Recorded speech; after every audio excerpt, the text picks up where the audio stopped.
یہ حضرت صدیق اکبر رضی اللہ تعالیٰ عنہ سے مروی ایک حدیث ہے کہ حضور اقدس نبی کریم صلی اللہ علیہ وسلم نے ارشاد فرمایا کہ ما اصر من استغفر وان عاد فی اليوم 70 مرہ، کہ جو شخص استغفار کرتا رہے، اللہ تعالیٰ سے اپنے گناہوں کی معافی مانگتا رہے، وہ چاہے دن میں 70 مرتبہ اس نے گناہ کیا ہو، لیکن وہ ان لوگوں میں شمار نہیں ہوگا جن کو گناہ پر اصرار کرنے والا کہا جائے۔ تفصیل اس کی یہ ہے کہ ایک جگہ قرآن کریم میں اللہ جل جلالہ نے ارشاد فرمایا ہے اپنے نیک بندوں کا ذکر کرتے ہوئے، اپنے ان بندوں کا جو اللہ تبارک و تعالیٰ کے ہاں مقبول ہیں، ان کا ذکر کرتے ہوئے فرمایا والذین اذا فعلوا فاحشۃ او ظلموا انفسهم ذکروا اللہ فاستغفروا لذنوبهم ولم يصروا على ما فعلوا وهم يعلمون، کہ یہ وہ لوگ ہیں کہ اگر کبھی ان سے کوئی بے حیائی کا کام ہو جائے یا یہ اپنی جانوں پر کوئی ظلم کر بیٹھیں، یعنی کسی گناہ کا ارتکاب کر بیٹھیں، تو جب اللہ کو یاد کرتے ہیں تو اللہ کو یاد کر کے یہ اللہ تبارک و تعالی سے اپنے گناہوں کی معافی مانگتے ہیں، اور جو کچھ انہوں نے کیا یعنی جو گناہ ان سے سرزد ہوا اس پر اصرار نہیں کرتے، جان بوجھ کر اس گناہ کے اوپر اصرار نہیں کرتے، بلکہ اللہ تبارک و تعالی سے معافی مانگتے ہیں۔ تو اس آیت کریمہ میں اللہ تبارک و تعالی نے بندے کی توبہ قبول ہونے کے لیے گویا یہ ایک شرط کے طور پر بات ذکر فرمائی کہ گناہ کرنے کے بعد اس گناہ پر اصرار نہ ہو۔ اگر گناہ پر اصرار ہو تو پھر توبہ کارآمد نہیں، لیکن اگر گناہ پر اصرار نہیں ہے تو پھر اللہ تعالیٰ سے جب توبہ مانگیں گے تو اللہ تبارک و تعالیٰ قبول فرمائیں گے، گناہوں کو معاف فرما دیں گے۔ یہ تو آیت کریمہ کا ترجمہ ہے۔ اسی آیت کے حوالے سے اس حدیث میں رسول اللہ صلی اللہ علیہ وسلم نے یہ ارشاد فرمایا کہ جو شخص استغفار کرتا رہے مسلسل وہ اصرار کرنے والوں میں شمار نہیں ہوگا، چاہے دن میں 70 مرتبہ گناہ کیا ہو، لیکن وہ اصرار کرنے والوں میں شمار نہیں ہوگا، کیونکہ استغفار کر رہا ہے، اپنے اس فعل پر نادم ہے اور اللہ تبارک و تعالی سے مغفرت طلب کر رہا ہے، تو اس کو اصرار کرنے والوں میں شمار نہیں کیا جائے گا، پھر بھی اللہ تبارک و تعالی اس کی توبہ قبول فرما لے گا۔ یہ توبہ اور استغفار اللہ تبارک و تعالی نے ایک ایسا نسخہ تریاق عطا فرمایا ہے ہم سب اللہ کے بندوں کو کہ اس کی موجودگی میں شیطان کا کوئی وار کارآمد نہیں رہتا۔ ہمارے حضرت والا قدس اللہ تعالیٰ سے رہو فرمایا کرتے تھے کہ جب اللہ تبارک و تعالیٰ نے انسان کو پیدا کیا تو انسان سے بھی پہلے شیطان کو پیدا کر دیا تھا۔ شیطان کی تخلیق پہلے ہوئی، آدم کی تخلیق بعد میں ہوئی، تو انسان سے بھی پہلے شیطان کو پیدا کر دیا تھا، جس کے معنی یہ ہے کہ وہ شیطان اس لیے پیدا کیا گیا تھا، اس کا مقصد تخلیقی یہ تھا کہ جو آدم علیہ السلام بعد میں پیدا ہونے والے ہیں ان کی اولاد کو یہ بہکائے گا۔ گویا گناہ کے سبب کو اللہ تعالی نے پہلے سے پیدا کر دیا اور انسان بعد میں پیدا ہوا، تو گویا اس جب انسان کو بھیجا اس دنیا میں تو ساتھ میں شیطان کو لگا کر بھیجا۔ اب یہ شیطان کیا تھا؟ یہ ایک زہر جو ہلاک کرنے والا انسان کو. تو اللہ جل جلالہ کی حکمت سے یہ بات بعید تھی، حکمت سے بھی اور رحمت سے بھی یہ بات بعید تھی کہ اللہ تعالیٰ زہر پیدا فرمائے اور اس کا تریاق پیدا نہ کرے، اس کا توڑ پیدا نہ فرمائے. تو اللہ تبارک و تعالیٰ نے زہر بھی پیدا کیا، شیطان اور نفسانی خواہشات، یہ زہر ہے، لیکن اس زہر کا تریاق بھی اتنا آسان بنا دیا، اتنا آسان بنا دیا کہ ادھر سے یہ زہر انسان کو کاٹے اور ڈسے، اسی وقت انسان تریاق استعمال کر سکتا ہے بغیر کسی ادنا محنت کے.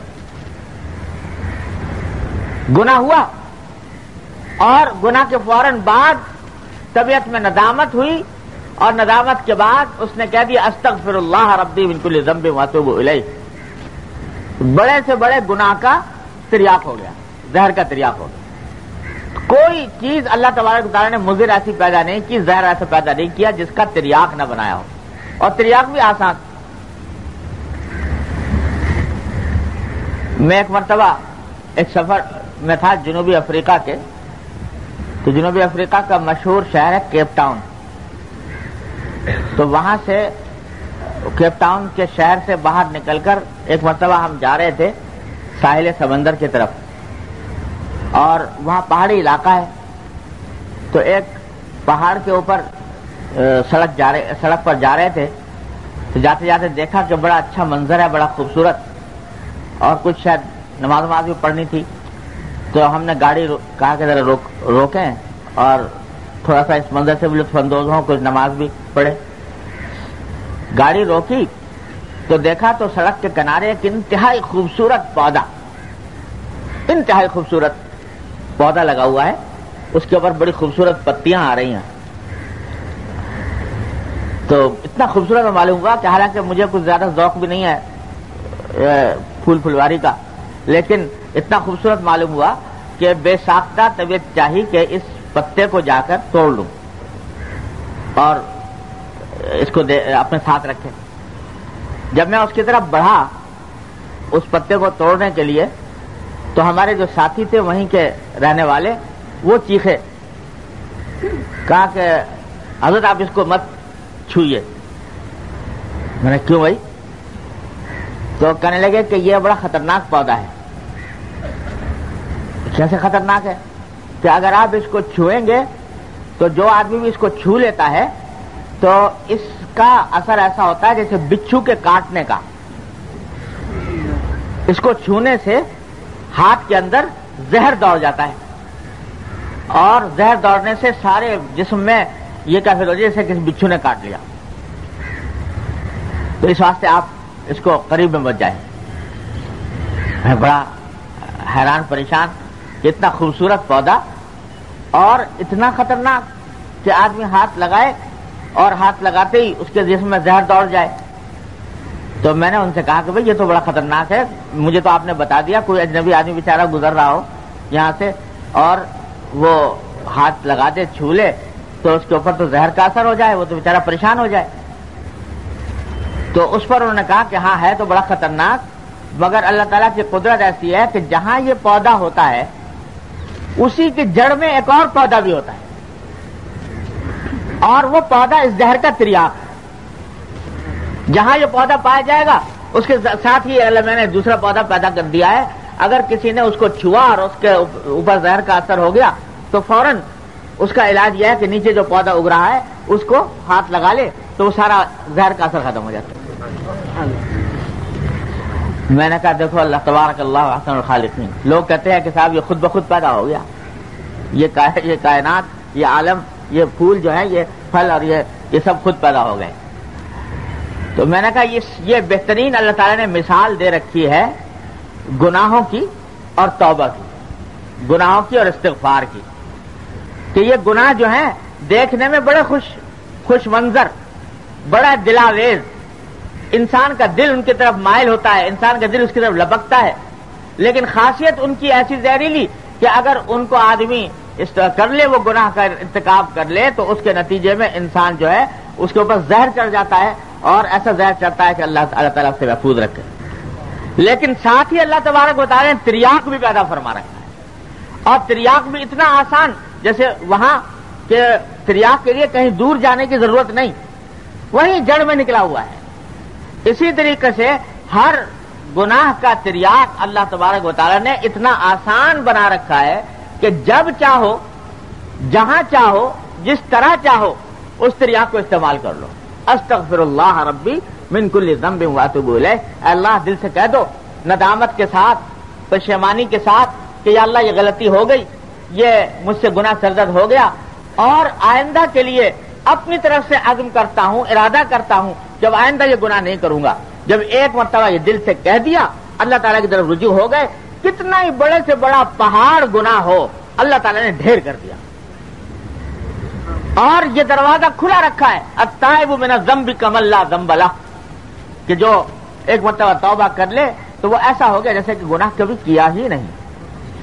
اور دروازہ کھلا ہے، کھلا ہے، کب تک کھلا ہے؟ جب تک کہ سکرات الموت طاری نہ ہو جائیں، نزع کی کیفیت نہ آ جائے، اس وقت تک یہ دروازہ کھلا ہوا ہے۔